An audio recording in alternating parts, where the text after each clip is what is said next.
Seigneur, tu es digne, ô Seigneur, tu es digne, Seigneur, tu es digne, Seigneur, tu es digne, ô Seigneur, tu es digne, ô Seigneur, Alléluia, tu es digne, Seigneur, tu es digne, Seigneur, je veux t'adorer, Seigneur, Alléluia, je veux t'adorer, ô Seigneur, Alléluia, car tu es digne, Seigneur,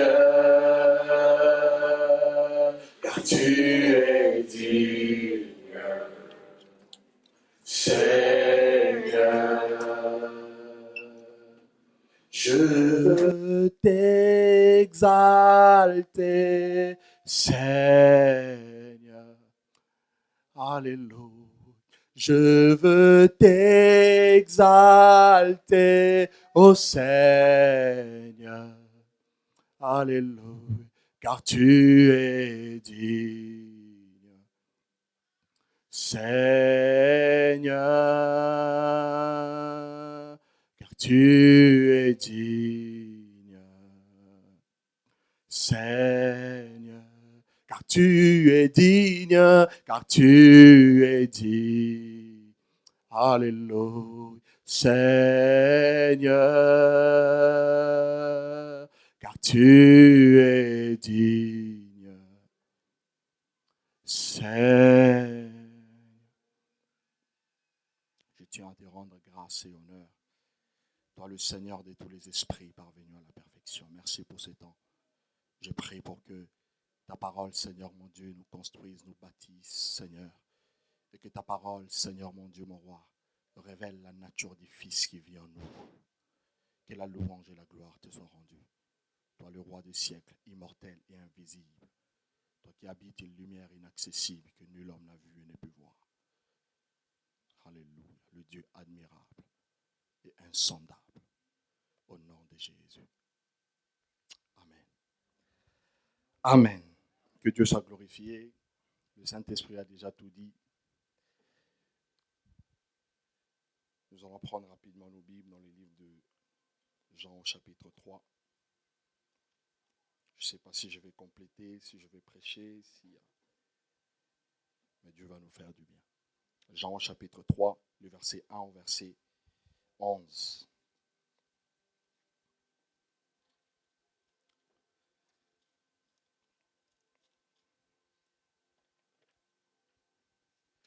Dieu m'a mis à cœur de parler rapidement du royaume de Dieu. Je vais lire au nom de Jésus. Or, il y avait parmi les pharisiens un homme du nom de Nicodème, un chef de Juifs. Il vint de nuit trouver Jésus et lui dit, « Maître, nous savons que tu es un enseignant envoyé par Dieu, car personne ne peut faire le signe ou encore les miracles que tu fais si Dieu n'est avec lui. » Jésus lui répondit, « En vérité, je te l'ai dit, il faut que tu naisses de nouveau pour voir le royaume de Dieu. » Le verset 4, et Nicodème lui dit, « Comment un homme peut-il naître de nouveau quand il est vieux? Il faut qu'il rentre de nouveau dans le sein de sa mère et naître. » Jésus répondit, « En vérité, je te l'ai dit, à moins de naître d'eau et d'esprit, on ne peut entrer dans le royaume de Dieu. » Les mots que le Seigneur utilise sont forts. Le verset 6, il dit, « Car ce qui est né de la chair est chair, et ce qui est né de l'esprit est esprit. Ne t'étonne pas de ce que je dise, il faut que tu naisses de nouveau. Le vent souffle où il veut et on entend le bruit. Mais tu ne sais d'où il vient, d'où il va. Il en est ainsi de tout homme qui est né de l'esprit. Le verset 9, Nicodème reprit la parole et lui dit, comment cela peut-il se faire? Jésus lui répondit, tu es un enseignant en Israël et tu ne connais pas ces choses.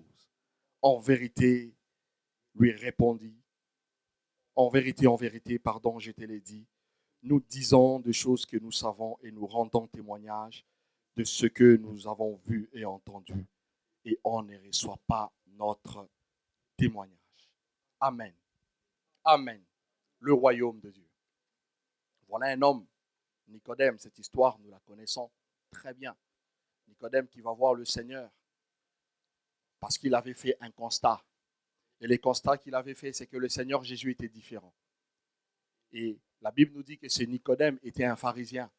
Or, si vous lisez un peu l'histoire, vous vous en rendrez compte avec moi, c'est que les pharisiens, c'était des personnes, c'était des religieux. Et en même temps, c'était des personnes politiques qui avaient une grande influence. Mais ils étaient intimement attachés aux coutumes et aux traditions juives. Cet homme, Nicodème, va donc aller voir Jésus, tout en ayant conçu un constat en lui-même. Et il lui pose la question, Seigneur, nous savons que tu es un docteur. Nous savons que tu es un enseignant venu de Dieu. Le verset 1. Car personne ne peut faire ce que tu fais si Dieu n'est avec lui. Alléluia. Il fait un constat contenant la réponse recherchée. Il dit, personne ne peut produire les œuvres que tu fais si Dieu n'est avec lui. En réalité, le constat n'avait plus droit d'être parce que le constat contenait la réponse. Et en d'autres termes, Nicodème voulait tout simplement demander au Seigneur, quel est ton secret? Parce que lui aussi, il était un enseignant. Lui aussi, il était un docteur en Israël. Mais il s'est rendu compte qu'il était différent, que Jésus prêchait autrement, que Jésus enseignait autrement, que Jésus abordait les choses spirituelles autrement, avec une grande simplicité. Quel est donc ton secret? Parce que tu jouis de l'estime de tout le peuple, tu jouis de la gloire au milieu de tout le peuple. Quel est donc ton secret?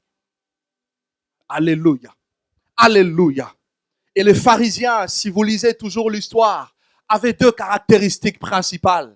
La première, c'est que les pharisiens étaient très hypocrites.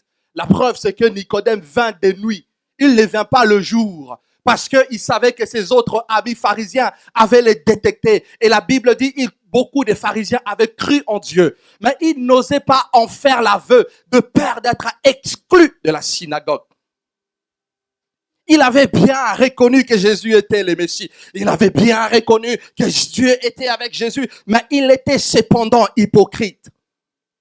Et Jésus dit dans le livre de Luc au chapitre 12e, le verset 1er, « Je vous exhorte donc à mes disciples de vous abstenir du levain des pharisiens qui est l'hypocrisie. » Ils étaient donc très hypocrites, quoiqu'ils prétendaient servir Dieu. Et dans notre époque contemporaine, on peut remplacer les pharisiens par les pasteurs, par les prophètes, par les apôtres, par les enseignants de la parole de Dieu. Mais cependant, nous sommes hypocrites. On l'appelle aussi frères. Cependant, nous sommes hypocrites. Les pharisiens étaient hypocrites. Et la deuxième caractéristique des pharisiens, c'est qu'ils étaient dans le formalisme. Et si vous lisez le livre de Matthieu, chapitre 23, à partir du verset 1er jusqu'au verset 16, Jésus réprimande rudement le pharisien. Et une chose a marqué ou a touché mon attention. Le Seigneur dit aux pharisiens, « Malheur à vous pharisiens, parce que vous faites toutes vos actions, vous fournissez beaucoup d'efforts, et dans un seul but, non pour que Dieu soit glorifié, mais pour être vu des hommes. » Alléluia. Pour être vu des hommes. Vous portez les vêtements, vous êtes tellement beaux. Des langues phylactères, vous voulez être appelé par tout le monde rabbi, aujourd'hui prophète, enseignant, maître, général, archibishop, tous ces noms que nous connaissons, ils aiment la gloire des hommes et ils détestent donc la gloire de Dieu. Toutes leurs actions avaient pour but d'attirer l'attention, non de Dieu, mais des hommes. Et aujourd'hui, beaucoup de pharisiens sont dans les églises. C'est pour cela que je dis, il ne s'agit pas seulement des apôtres, il s'agit aussi des frères. Il s'agit aussi de ceux et celles qui se réclament du royaume. Nous faisons nos actions, non pas pour être approuvés de Dieu, non pas pour toucher le cœur de Dieu, mais pour attirer l'attention d'un plus grand nombre. Et cet homme arriva de nuit pour marquer son hypocrisie. Pour marquer son hypocrisie. Et pour demander la question à Jésus, quel est donc ton secret? Et le constat, comme je le disais au début, contenait la réponse. Si Dieu n'est avec lui. Et le médecin Luc, dans le livre de Actes des Apôtres, au chapitre 10e, le verset 38, un texte que j'aime beaucoup. La Bible dit, vous savez comment Dieu avait oint de force le Seigneur Jésus, qui allait de lieu en lieu, faisant du bien et guérissant tous ceux qui étaient sous l'emprise de ténèbres, parce que Dieu était avec lui. Le miracle que Jésus opérait n'était pas parce qu'il voulait l'opérer, tout simplement parce que Dieu qui l'avait mandaté, tout simplement parce que Dieu qui l'avait envoyé était avec lui. Et il produisait de ce miracle pour attester aux hommes que le message ou encore la parole qui était sur la bouche de Jésus venait véritablement de Dieu.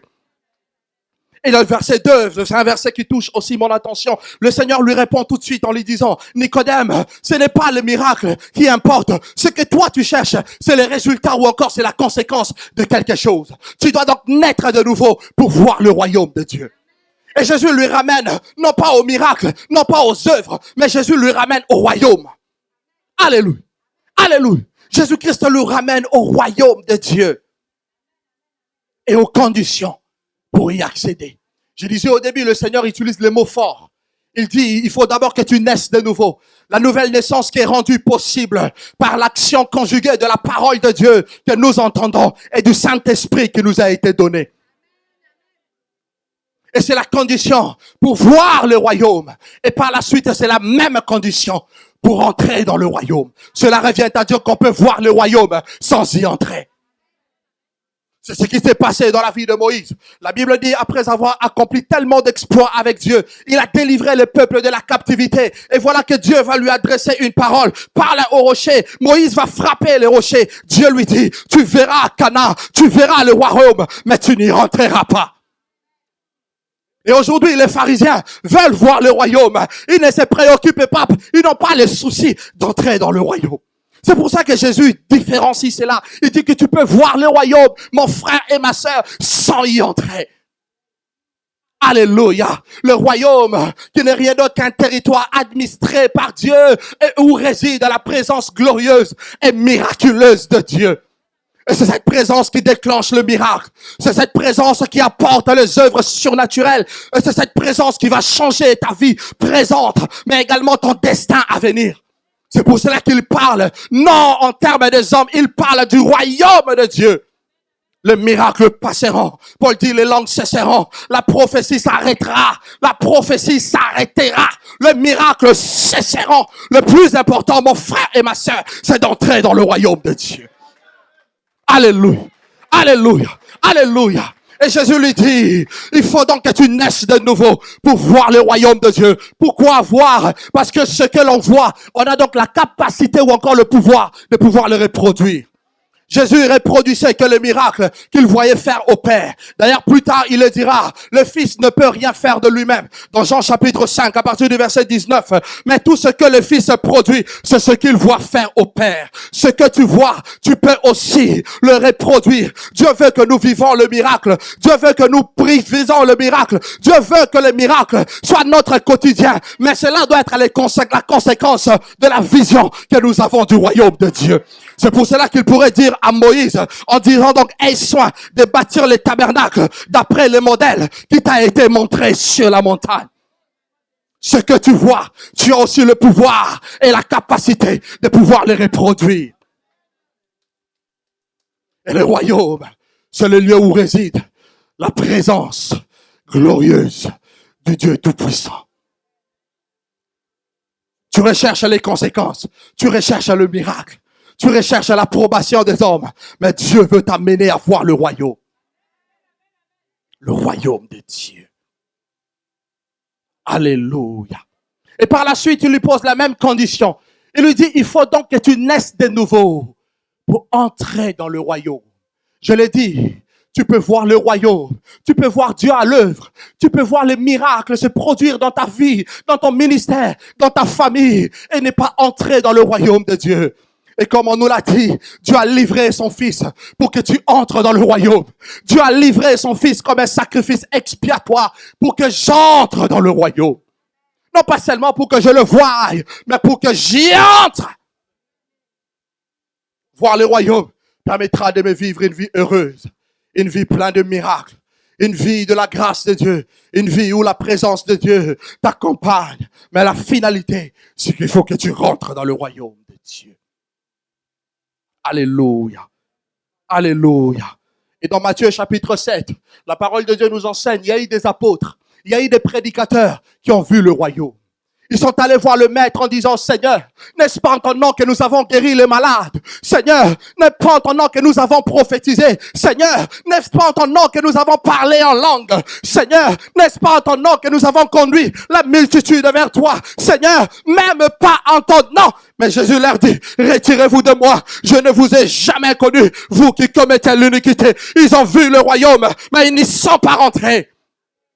Et les anciens, nous dit la Bible, dans le livre de Hébreux, chapitre 11e, les anciens qui sont sortis du sein d'Israël, du sein d'Abraham, ils ont vu et salué les promesses de loi, mais ils ne sont pas entrés, parce que cela était réservé pour nous, parce qu'il est dit, ils étaient donc étrangers et voyageurs sur la terre. Tu peux voir les miracles de Dieu, mais le plus important, c'est que tu entres dans le royaume. Le plus important, c'est que j'entre dans le royaume. Le sang de Christ qui crie plus fort que le sang d'Abel a pour cri, entre dans le royaume. Débarrassons-nous du formalisme et de l'hypocrisie des pharisiens.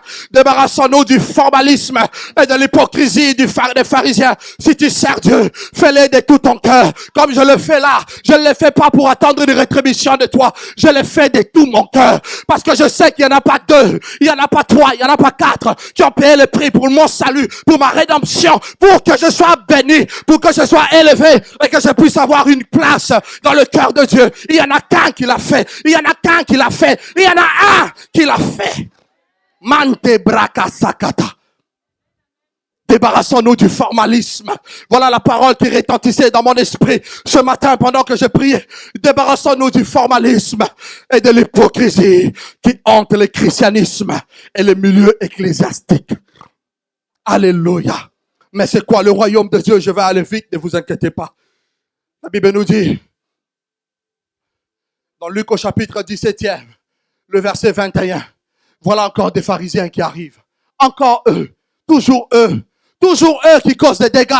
Encore le pharisien qui arrive voir Jésus. Dis-nous, toi qui connais tout, toi qui es un docteur venu de Dieu, dis-nous, quand viendra le royaume de Dieu? Dis-nous, quand viendra le royaume de Dieu? Et la réponse du Seigneur a touché mon cœur. Il leur dit, le royaume de Dieu ne vient pas de manière à frapper les regards. On ne vous dira pas qu'il est en France ou aux États-Unis, comme on nous fait croire aujourd'hui que l'évangile est anglophone. On ne vous dira pas qu'il est aux États-Unis ou au bled, aux Antilles. Voici, le royaume de Dieu est donc au milieu de vous. Il s'est présenté lui-même comme étant le royaume de Dieu. Pourquoi? Parce que Dieu était avec lui.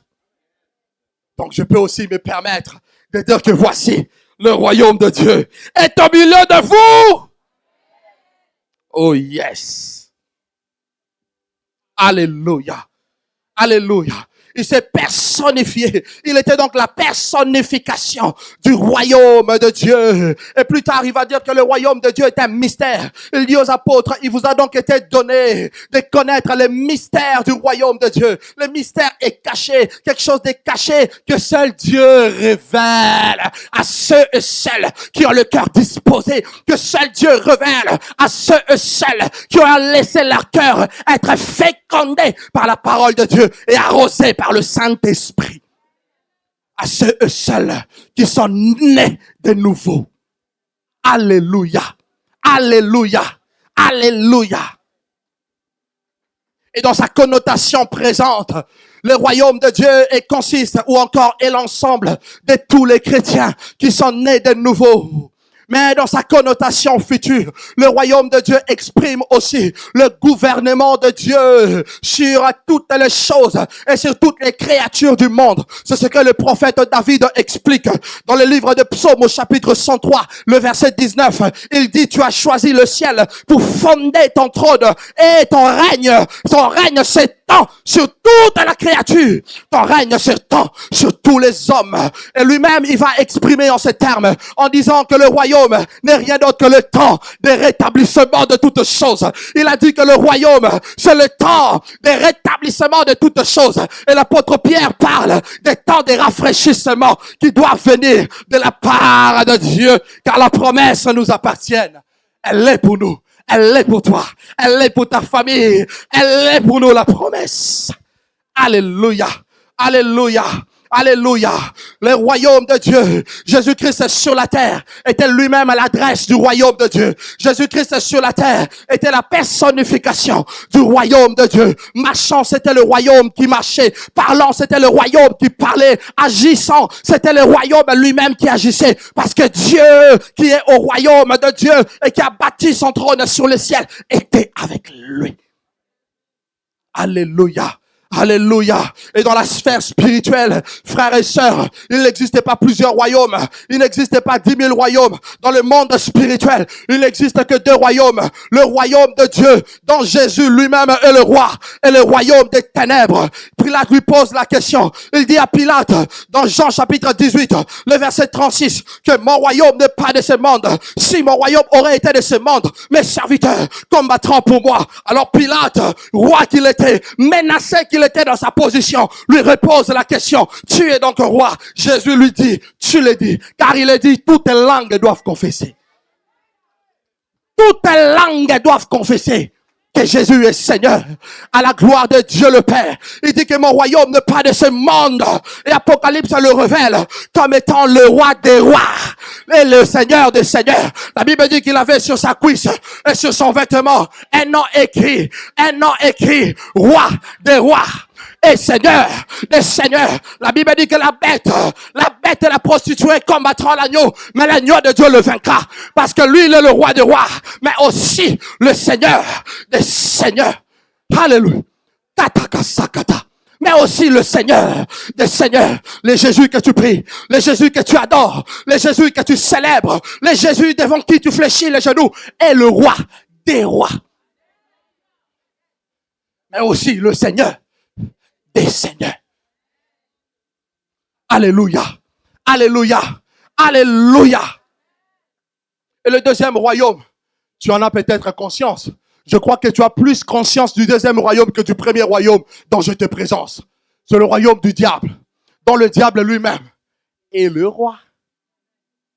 Avec ses démons, avec tous les satanistes qui ont délibérément souscrit à la vision du diable. Mais également avec tous ceux qui pêchent. Ils sont dans le royaume du diable. Je suis désolé de vous le dire. C'est la vérité. Et dans la pensée publique, vous avez également tous les pays et tous les continents que nous connaissons qui font partie du royaume des ténèbres. C'est pour cela, je l'ai déjà dit l'autre fois, que tu ne peux pas exercer un mandat dans ce monde sans pour autant que le diable puisse te les donner. C'est de la même manière que tu ne peux pas servir Dieu comme ça sans pour autant que Dieu puisse au préalable t'appeler et te confier un mandat pour exercer, pour opérer dans le royaume.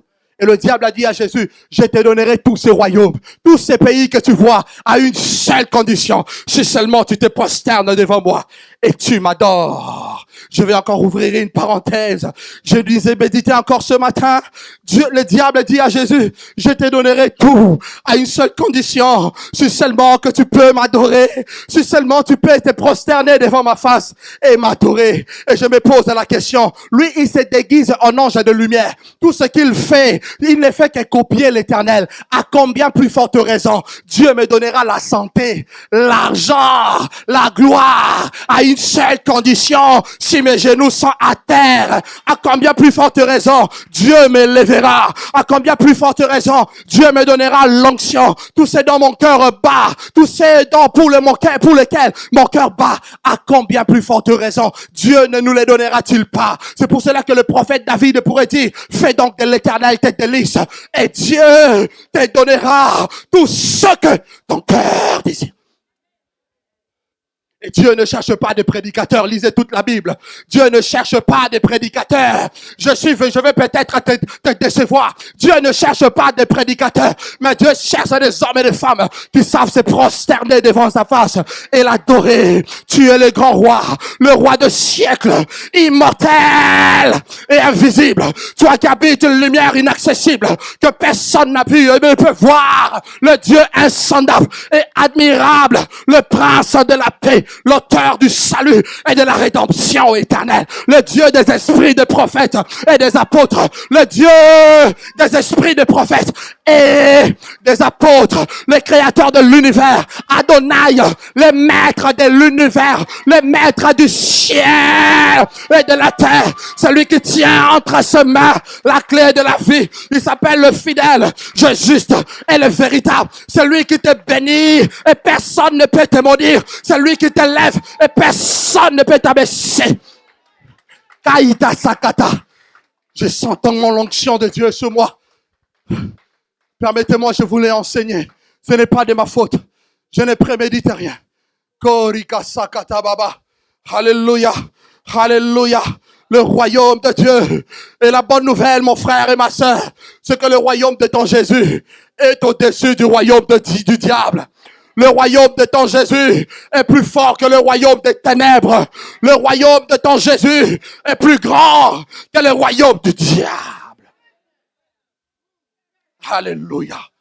Alléluia. Je vais aller vite, le temps y part. Comment donc manifester le royaume de Dieu? Matthieu chapitre 6, le verset 9 et le verset 10. Je vais lire avec vous. Alléluia. Dieu soit glorifié. Matthieu chapitre 6, le verset 9 et le verset 10. Il est écrit, voici donc comment vous devez prier.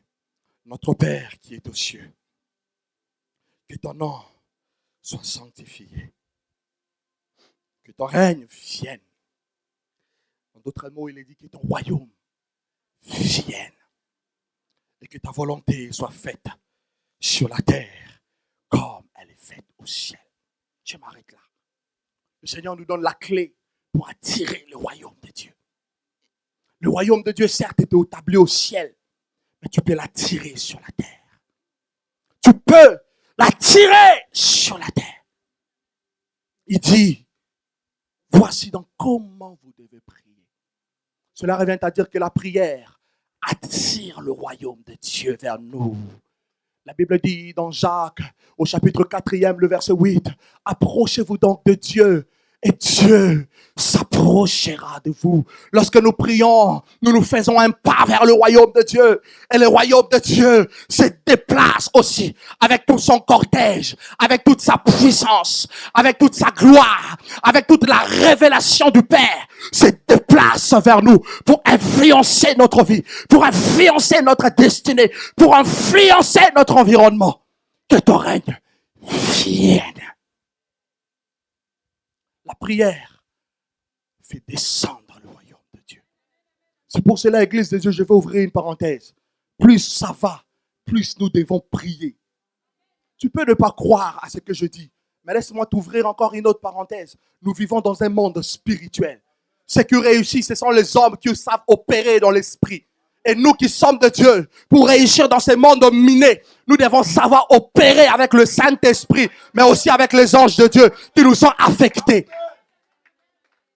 C'est pour ça que tu peux être beau, mais pas de mariage, intelligent, mais les portes ne s'ouvrent pas.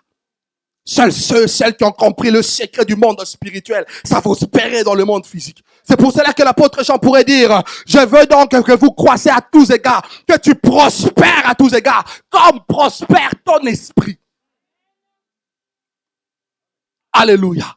Nous avons besoin du royaume pour réussir dans le ministère, pour influencer ce peuple incrédule. Frère, il n'y a pas de solution, il n'y en a pas 3, il n'y en a pas 4. C'est le royaume de Dieu. S'ils voient le royaume, ils vont se convertir. Parce que l'évangile du royaume, c'est un évangile, je dépense, qui amène la repentance. Il n'y a plus de repentance parce qu'on prêche l'argent, on prêche le ministère, on prêche la gloire, mais on ne prêche pas l'évangile du royaume. Maketa sakata baba.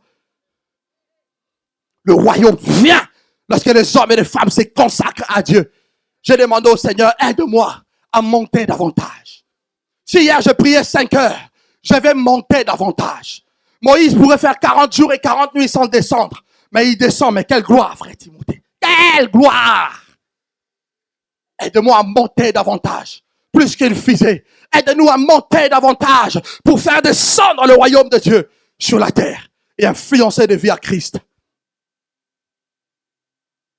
Elle dévoile la puissance de Dieu. La prière, elle fait descendre le royaume de Dieu. La présence de Jésus. La présence de Dieu.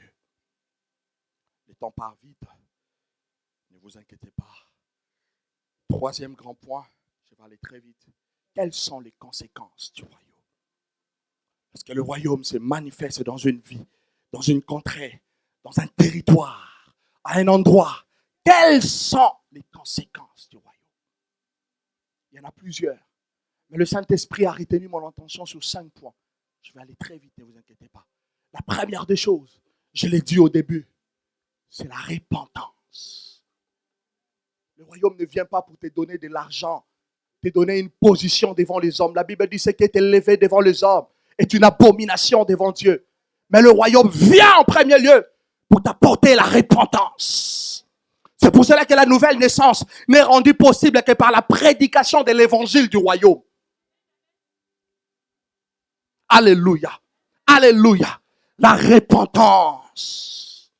Et c'est quoi la repentance? Mon frère en a parlé tout à l'heure. Métanoïa, qui veut tout simplement dire changement de mentalité. Alléluia. Changement de mentalité. Où l'homme pleure, l'homme ressent la douleur de ses péchés devant la face de Dieu, où ta condition de pécheur et de perdu, loin de la face de Dieu, se révèle. Lorsque le royaume, l'évangile du royaume est prêché, le cœur se répand, le cœur brûle. Paul dit, alléluia, Dieu, sans tenir compte des temps d'ignorance, annonce donc maintenant, par l'évangile et la prédication du royaume, à tous les hommes et à tout lieu, qu'ils aillent donc à se repentir, qu'ils aillent donc à changer de vie, parce qu'il a fixé un jour où il jugera les actions secrètes des hommes par la personne qu'il a établie et marquée de son sceau, en nous donnant une preuve certaine par sa résurrection d'entre les morts. Actes des Apôtres, chapitre 17, le verset 30 et le verset 31. Alléluia. Et il va plus loin en disant que la tristesse, selon le Saint-Esprit, lorsque l'évangile du royaume est prêché, notre cœur est percé par la parole. Cette tristesse nous conduit à la repentance, au changement de vie, au changement d'attitude, au changement de caractère, à la prise de conscience par rapport à notre état et par rapport à notre condition. Le royaume amène la repentance, frère. Le royaume de Dieu amène les hommes à se repentir devant Dieu. Et Jean a prêché un seul évangile. Répentez-vous car le royaume de Dieu est proche. Jésus a eu un seul évangile. Répentez-vous, croyez à la bonne nouvelle car le temps est accompli et le royaume de Dieu est proche. Les apôtres ont prêché un seul évangile. Répentez-vous car le royaume de Dieu est proche. Si vous ne vous repentirez pas, vous n'y entrerez pas. La repentance est nécessaire. Le problème du péché doit être réglé. Alléluia. Dans toutes ses profondeurs. Dans toutes ses profondeurs. Dans toutes ses profondeurs. La repentance. Première conséquence. La deuxième conséquence, c'est que le royaume de Dieu amène le salut.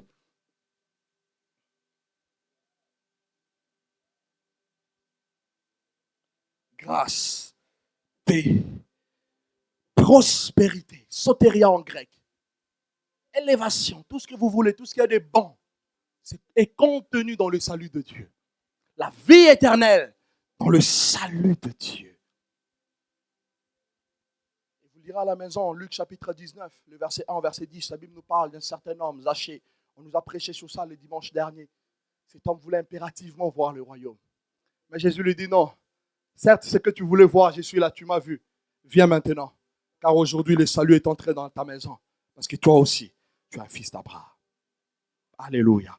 Et il conclut au verset 10 en disant, car le Fils de l'homme, c'est-à-dire car le royaume de Dieu est venu pour chercher et pour sauver ceux qui étaient perdus. Le royaume de Dieu amène le salut et l'assurance du salut. Je finirai par ça tout à l'heure. J'ai une forte visitation du Seigneur le jeudi après que nous se soyons séparés. Et Dieu m'a posé une question. Si aujourd'hui, je me suis retrouvé à un endroit avec deux frères, un frère pour qui j'ai beaucoup d'estime, je le trouve tellement élevé, tellement grand dans la foi. Dieu nous a posé la question, il a commencé par lui poser la question. Si aujourd'hui, tu mourais, ou le son de la trompette sonnait, où iras-tu? Ce frère s'est mis à bégayer. Il n'avait pas de réponse. Et le Seigneur s'est retourné vers moi. Il me pose la question, Junior, et toi, si tu mourais là, où iras-tu? Que sert-il à un homme de gagner le monde entier si son âme est perdue? Le salut. Troisième conséquence, le royaume amène la destruction des œuvres des ténèbres. 1 Jean chapitre 3, le verset 8. La Bible dit que le Fils de l'homme apparut, la partie B, la deuxième partie, afin de détruire les œuvres des ténèbres. Et quelles sont ces œuvres, si ce n'est la force du péché et la puissance de la mort? Tout homme qui naît est retenu par cette loi, ou encore par ces lois. Et toutes les œuvres que le diable met en place ont pour but de nous conduire au péché et à la mort éternelle. Mais le royaume de Dieu est arrivé afin de détruire les œuvres des ténèbres. Et par extension, mais tout ce qui t'embête, tout ce qui te dérange. Est-ce la maladie? Le royaume est venu pour détruire les œuvres des ténèbres. Alléluia. Quatrième conséquence. Le royaume de Dieu amène la restauration. J'aime cette parole. Le royaume de Dieu, dans ta vie, dans ma vie, dans une église, dans une nation, papa, amène la restauration. C'est-à-dire, le royaume ramène les choses à leur état initial. C'est pour cela que Jésus, en tant que manifestation du royaume, il disait toujours, il n'en était pas ainsi au commencement. La restauration. Le voleur, au travers de ses œuvres, nous a volé de bonnes choses. Beaucoup de choses, nous en sommes conscients, d'autres encore, nous n'en sommes pas conscients. Mais le royaume de Dieu amène la restauration. C'est pour cela que tout à l'heure, quand nous allons prier, ils doivent nous restituer ce qu'ils nous ont pris. Dieu dit à Joël, je restaurerai et je remplacerai les années qu'ont dévoré les sauterelles. La restauration. Et vous lirez Marc chapitre 5, le verset 1 jusqu'au verset 16. La Bible nous parle d'une histoire que vous admirez beaucoup. Peut-être vous admirez pas, mais moi j'admire. L'histoire du fou de Gadara.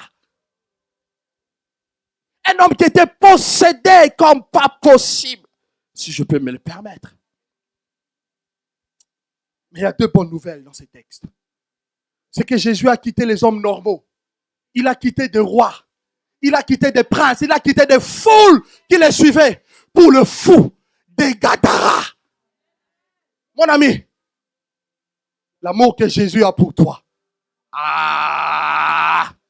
Il a quitté le ciel. Il a tout quitté pour le fou de Gadara. Parce que le rendez-vous était un rendez-vous de restauration.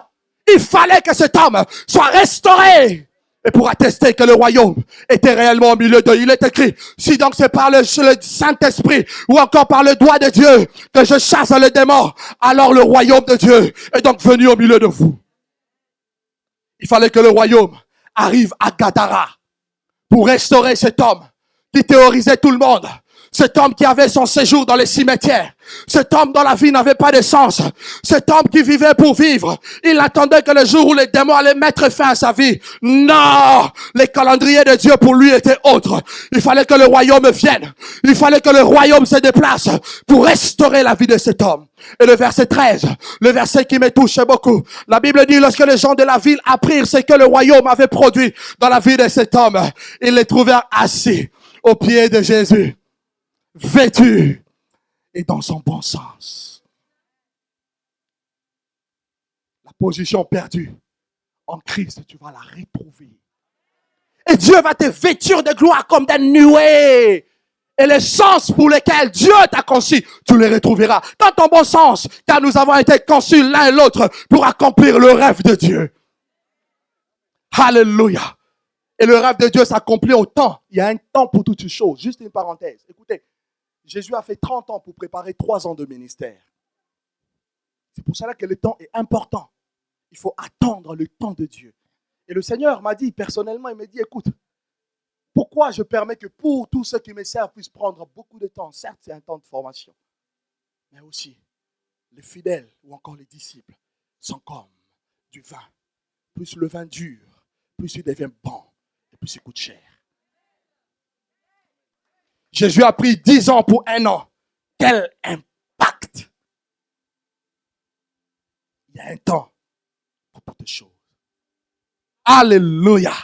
La restauration. Et la dernière conséquence, mon frère l'a dit, le royaume de Dieu révèle Dieu. Le royaume de Dieu révèle Dieu. Et le Seigneur m'a dit à titre personnel, écoute, beaucoup de gens se présentent comme des serviteurs de Dieu. Mais quelle ironie et quelle erreur. L'identité la plus élevée n'est pas l'identité du serviteur, mais celui du Fils. La Bible dit que le serviteur ne demeure pas toujours dans la maison, mais le Fils, lui, il demeure pour toujours. L'identité la plus élevée est celle du Fils. Pourquoi? Mon frère l'a dit, parce que le Fils révèle le Père. La Bible dit, personne n'a jamais vu Dieu, si ce n'est le Fils qui est dans le sein de Dieu. C'est celui qui révèle Dieu. Et le texte que tu as donné, mon frère, la Bible dit que la création attend avec ardent désir la révélation du Fils de Dieu. Mais la seule question que Dieu m'a posée, comment le Fils sera-t-il révélé, sinon pas la révélation du Père? C'est pour ça qu'il faut que tu voies le royaume. Il faut que tu voies le royaume. Il faut que je voie le royaume de Dieu pour révéler le Père à la création perdue. À la création perdue. Alors, à la création perdue. Et le dernier point, accordez-moi 5 minutes seulement. C'est pas facile quand il y a plusieurs prédications. J'ai béni Dieu. C'est la prière que j'ai faite ce matin. Si tu ne veux pas que je change de message, il faut que la personne qui va me précéder ait le même esprit que moi. Et Dieu a honoré. 5e point, et 5e et dernier point. Un grand point, un dernier grand point. Nous sommes dans le livre d'Ésaïe, au chapitre 6e. Ésaïe, chapitre 6. Et je vais parler maintenant des choses qui nous empêchent de voir le royaume de Dieu. Et puis nous allons prier. Ésaïe chapitre 6. On va lire le verset 1 jusqu'au verset 3. La Bible dit, l'année de la mort du roi Osias, j'ai vu le Seigneur sur son trône, très élevé. Et les pans de sa robe remplissaient les temples. Des séraphins se tenaient au-dessus de lui. Ils avaient chacun 6 ailes. 2 dont ils se couvraient le visage, 2 dont ils se couvraient les pieds, et 2 dont ils se servaient pour voler. Et le verset 3. Ils s'écriaient l'un à l'autre, Saint, Saint, Saint est l'Éternel. J'aime ma version. Le maître de l'univers. Le ciel et la terre sont pleins de ta gloire. Ésaïe était prophète. Et l'histoire raconte que Ésaïe était aussi un chroniqueur. Amen.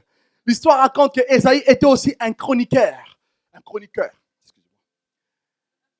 Et il était secrétaire royal, c'est-à-dire secrétaire du roi à Jérusalem. Et cet homme était auprès du roi Osias. Le pasteur nous a donné beaucoup d'enseignements là-dessus, je ne vais pas y revenir. J'espère qu'on est des bons lecteurs et qu'on écoute bien la parole.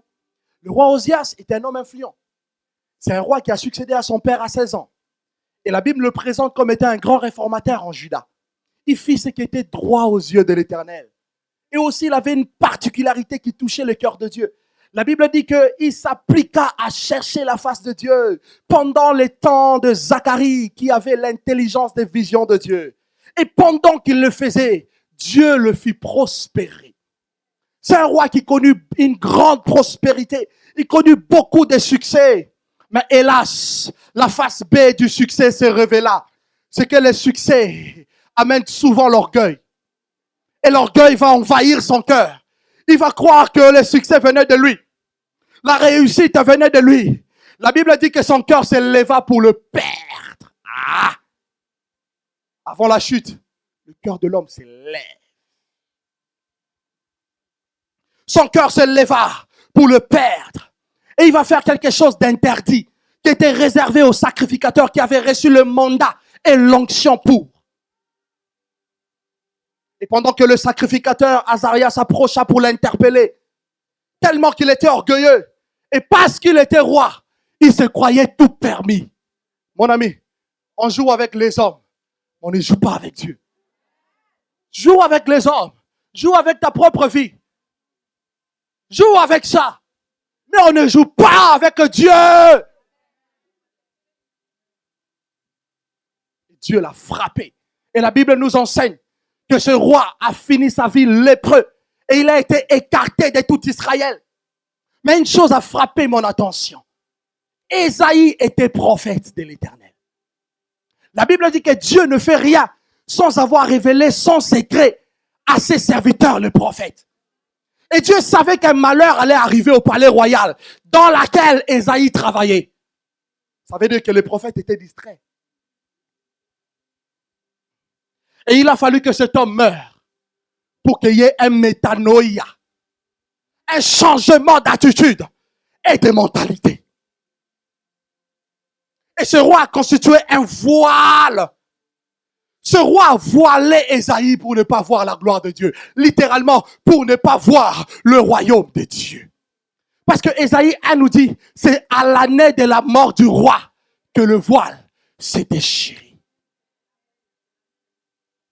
Et le premier type de voile que je veux que vous voyez, qu'on voit ensemble, en 2 minutes, en 3 minutes, c'est l'homme. L'homme peut constituer un voile pour nous. Excusez-moi, quand je parle de l'homme, on essaie déjà de se demander en soi-même, c'est qui? C'est pas la soeur qui est à côté de moi? C'est qui? C'est pas le frère là, le responsable? À lui. Non! L'homme en question, c'est toi-même. Là c'est cru. L'homme en question, c'est d'abord nous-mêmes. Et l'apôtre Paul dit, est-ce la faveur des hommes donc que je recherche ou celle de Dieu? Galates chapitre 1 verset 10. Est-ce que je cherche à plaire aux hommes? Je dis d'abord, cet homme-là n'est pas l'autre, c'est toi-même. Est-ce que je cherche à plaire à moi-même? Est-ce que je cherche à plaire aux anciens de l'église? Est-ce que je cherche à plaire aux pasteurs? Est-ce que je cherche à plaire au président de la République? Est-ce que je cherche à plaire à mon patron? Si je plaisais encore aux hommes, la Bible dit, je ne serai pas serviteur de Christ. Et parce qu'il y avait l'homme, littéralement, Ésaïe était hypocrite. Il voyait, mais il ne disait rien. Et par conséquent, le royaume lui était voilé. Il ne pouvait pas voir Dieu ni son œuvre. Et nous avons une histoire similaire dans le livre de Genèse au chapitre 13. La Bible nous raconte l'histoire d'Abraham et de Lot. Abraham, Dieu l'appelle, Dieu lui donne une mission spécifique. C'était très clair. Mais Dieu ne lui a pas dit de sortir avec Lot. Et le nom Lot nous donne une définition littéraire comme étant le voile. Tant que Abraham était avec Lot, Dieu ne pouvait pas parler clairement. Il faut que tu te sépares de certaines personnes autour de toi. Il faut que tu te sépares aussi de la chair. La chair qui t'empêche de voir la gloire de Dieu. L'empêche la chair qui constitue un voile pour ne pas voir le royaume ou pour ne pas voir le roi assis sur son trône très élevé. Le voile, le premier voile, c'est l'homme. Il faut que l'homme se sépare de nous. Et c'est une décision pénible et dure à prendre. Dans le cas d'Ésaïe, Dieu a permis la mort. Il ne faut pas que ça soit trop tard. Ne pousse pas à Dieu d'utiliser des moyens forts. Décide-toi. Ça, c'est le premier voile. Le deuxième voile, c'est le monde. Le monde nous empêche de voir le royaume de Dieu. Vous lirez à la maison Exode au chapitre 23. C'est un texte que j'aime beaucoup. Le verset 8, Dieu dit à Moïse, tu ne recevras pas les présents, car le présent aveugle les yeux de clairvoyants. Les présents constituent un voile pour ceux qui ont la vision de Dieu. Pour ceux-là qui sont appelés à voir très loin comme des aigles, le présent, le monde avec ses richesses, le monde avec ses séductions, le monde avec tous les soucis que nous trouvons ici-bas, nous empêche de voir le royaume. Le monde est un voile. Le monde avec sa musique, le monde avec ses distractions, le monde avec ses divertissements, le monde avec toutes ces choses que nous connaissons. Et le monde, cosmos, et le diable qui n'est rien d'autre que le Dieu du monde, le Dieu aussi de la richesse. C'est pour cela que Christ pourrait dire, nul ne peut servir deux maîtres à la fois. Soit il aimera l'un et il haïra l'autre. Il s'attachera à l'un et il aura du mépris pour l'autre. Vous ne pouvez servir Dieu et l'argent. Vous ne pouvez servir Dieu et maman.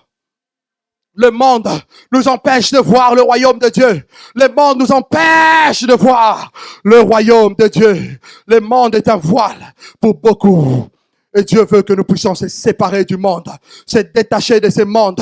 La Bible dit que l'amour du monde est une inimitié contre Dieu. Nous devons nous détacher du monde, se séparer de toutes les choses qui ont trait ou attrait au monde et qui nous empêchent de voir le royaume.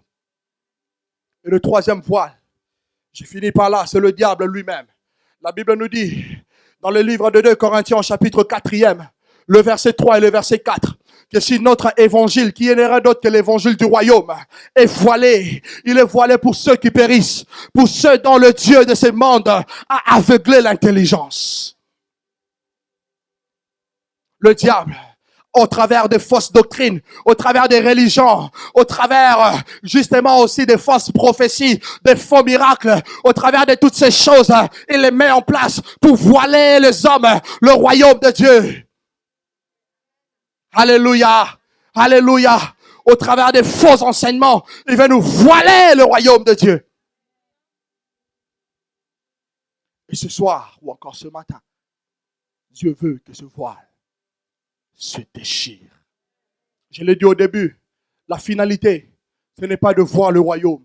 Le royaume va te permettre d'être bien et d'être un homme extraordinaire sur la terre. Car il est dit, avec Dieu, nous ferons des exploits. Et il écrasera nos ennemis dans nos vies de tous les jours, dans notre ministère. Dieu permettra à ce que nous puissions voir l'extraordinaire. Parce que de la même manière que la foi vient de ce qu'on entend, la foi vient aussi de ce que l'on voit. Ah oui. Ah oui.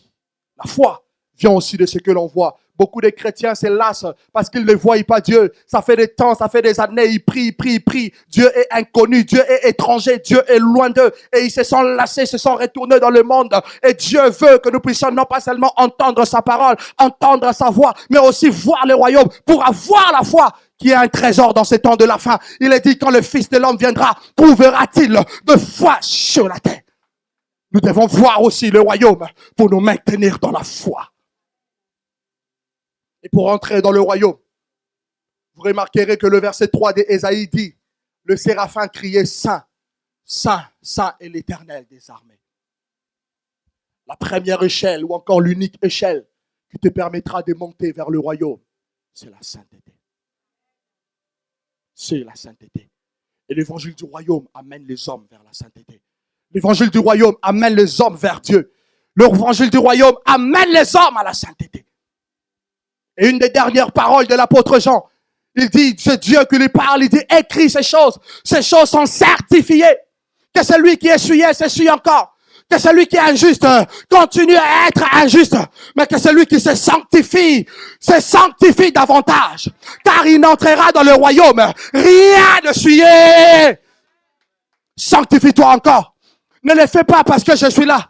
Ne le fais pas parce que la communauté chrétienne est là. Ne le fais pas parce que les hommes de Dieu sont là. Sanctifie-toi. C'est pour ton bien. C'est pour que tu voies le royaume de Dieu. Il n'entrera rien d'essuyé. J'ai une vision, je finis. Le jeudi Le Seigneur m'a parlé de beaucoup de choses. Ça ne nous concerne pas. Je vais dire ce qui nous concerne. J'ai vu qu'on était dans ce pays, la France, mais il y avait un ténèbre sans précédent. Les ténèbres recouvraient la France d'une manière sans précédent. Les hommes marchaient sans vision. Les hommes marchaient, même ceux qui se réclamaient de Dieu, même les pasteurs, les prophètes, ceux qui se réclamaient de Dieu, marchaient dans une direction inconnue. Les ténèbres remplissaient tellement ce territoire. Et tout à coup, j'ai entendu une voix qui disait, préparez-vous, préparez-vous, préparez-vous. Et après que cette voix ait parlé, j'ai vu le ciel ouvert. Une grande lumière est tombée sur certaines personnes, particulièrement, excusez-moi pour nous qui sommes là, particulièrement des Blancs. Et j'ai vu qu'ils commençaient à prophétiser, ils commençaient à parler en langue, que Dieu les avait fortement visités. Et eux aussi, ils allaient dans différents endroits pour prêcher, répentez-vous, car le royaume de Dieu est proche. Répentez-vous, car le royaume de Dieu est proche. Et moi aussi, j'étais plaqué au sol, en train de parler en langue, en train d'adorer Dieu, en train de le célébrer. Tout d'un coup, mon esprit est parti quelque part. Le Seigneur m'a amené quelque part. C'est là que je me suis retrouvé avec ces frères, qui étaient un grand frère pour moi, un frère qui me motivait, un frère qui était un modèle pour moi. Et là, nous avons vu le Seigneur qui nous pose la question. Il commence d'abord par lui poser la question. Si tu mourais aujourd'hui, où iras-tu? Voilà, ces grands frères que j'admirais n'avaient pas de réponse sur ses lèvres. Et le Seigneur lui repose une deuxième question. Si je revenais aujourd'hui, es-tu sûr d'entrer dans le royaume? Et il s'est tu. Et comme il ne répondait pas, il s'est retourné vers moi. Et toi, Junior, en m'appelant nommément. Et toi, Junior, si je venais maintenant, où iras-tu? Il est l'heure de prendre conscience. C'est bien le ministère, c'est bien l'argent, c'est bien la gloire de ce monde. Parce que plus ça va, plus regardez l'internet, regardez les hommes de Dieu qui prêchent. Ça ne tourne qu'autour de ça. Où est l'évangile du royaume? Où est l'évangile du royaume? On s'en moque. Soit millionnaire ou pas, ce n'est pas notre problème. Bill Gates n'est pas chrétien. Bill Gates ne parle pas langue. Mais c'est le premier homme influent du monde. Alors arrête de nous tromper. Millionnaire ou pas, ce n'est pas notre problème. Nous sommes réunis à cause de Jésus. La seule cause qui nous unit ici, c'est Christ. Alors prêchons l'évangile du royaume. Alléluia. Alléluia. Prêchons l'évangile du royaume. Et vivons le royaume, frère. Nous qui écoutons le royaume, ne nous bordons pas seulement à écouter, à être excités, à dire Amen, mais vivons le royaume. Et Christ a dit, pour finir, on le reconnaîtra à leurs fruits. On dit de lui le fils de l'homme. On dit de lui là, c'est un mangeur et un buveur. Littéralement, Jésus buvait peut-être du vin. Parce que quelqu'un qui boit de l'eau, on ne va pas dire que c'est un buveur. On dit de lui, c'est un mangeur, mais aussi c'est un buveur. Et un ami des publicains. Mais j'aime la conclusion. Mais la sagesse de Dieu a été justifiée par ses œuvres. Marchons dans la crainte de Dieu. Marchons dans la sanctification. S'il y a des choses qui nous empêchent ce matin de voir la gloire de Dieu, parce que cela peut arriver juste en franchissant cette porte, marchons dans la crainte de Dieu. Craignons Dieu, non pas parce qu'il y a un homme, mais craignons Dieu parce que nous avons entendu le son de la voix de Dieu retentir dans notre cœur. Que Dieu nous bénisse abondamment. Lèvons-nous, nous allons prier un peu et puis nous allons passer la suite du programme. Alléluia. Alléluia. Alléluia. Dis à Dieu de te faire voir le royaume. S'il y a un voile qui t'empêche de voir son royaume, demande-lui de le déchirer. S'il y a des décisions fortes et puissantes que tu dois prendre à l'issue de cette prédication, demande-lui.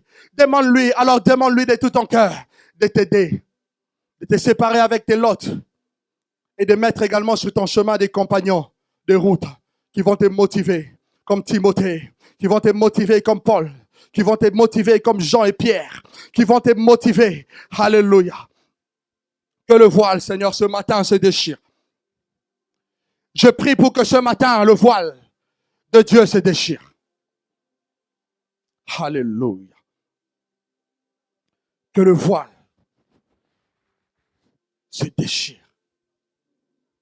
Et que la vie de quelqu'un en a affecte la vie d'un homme et d'une femme qui est présente ici, Seigneur, par la puissance du royaume.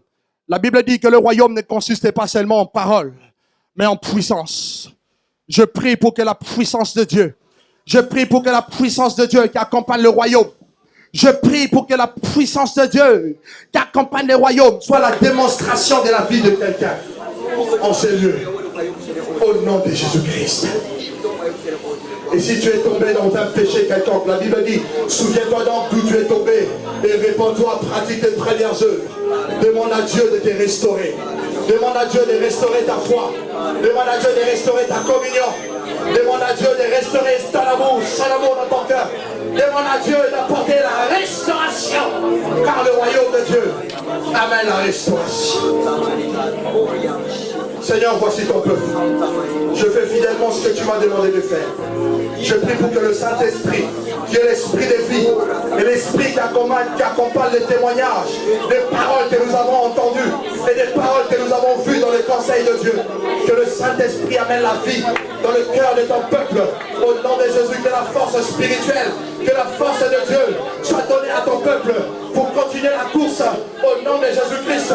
Et que la repentance, Seigneur, soit notre partage. Nous voulons vivre le salut et accorde-nous l'assurance du salut, quelles que soient les circonstances dans lesquelles nous traversons, Seigneur, quels que soient les soucis, Seigneur, dans lesquels nous sommes plongés, quels que soient les manques, Seigneur, nous voulons vivre et expérimenter le royaume de Dieu. Que la louange et la gloire te soient rendues, toi le grand roi, immortel et invisible.